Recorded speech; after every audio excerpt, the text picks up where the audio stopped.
This is Gene Key, Skyserve, Texas News. From the Texas News Digest, police jailed several people after a Sunday morning shooting, but the man who entered a Red Bird home and shot at the occupants is still at large. The gunman fled near Thorogood Marshall Park shortly after the shooting about 1:20 a.m. Two men and a woman were shot several times but did not have life-threatening wounds. The injured taken to Methodist Dallas Medical Center.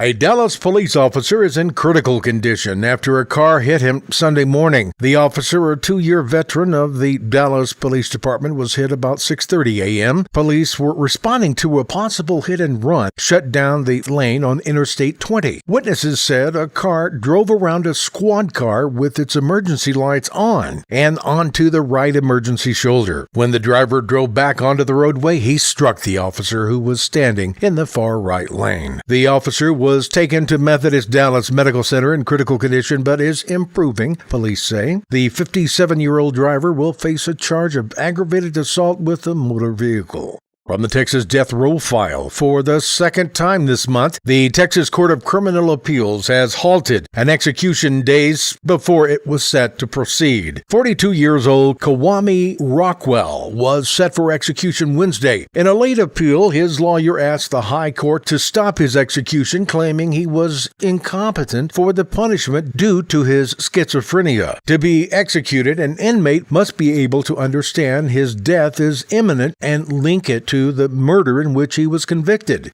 Rockwell was convicted in the 2010 deaths of a gas station clerk and delivery man in Fort Worth. Rockwell and two other men robbed the store and shot the two men. Though it wasn't brought up at the trial, Rockwell was later diagnosed with schizophrenia in prison.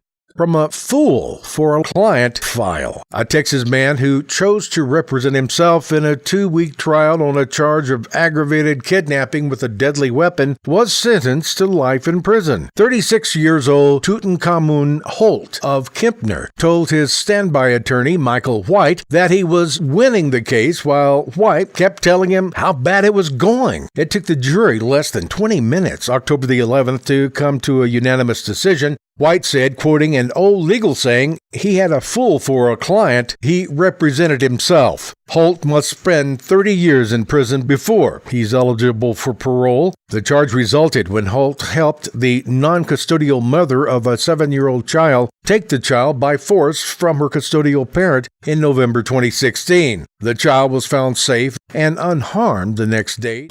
This is Gene Key reminding you to visit us on YouTube, Facebook, or Tumblr at Skyserve News Service.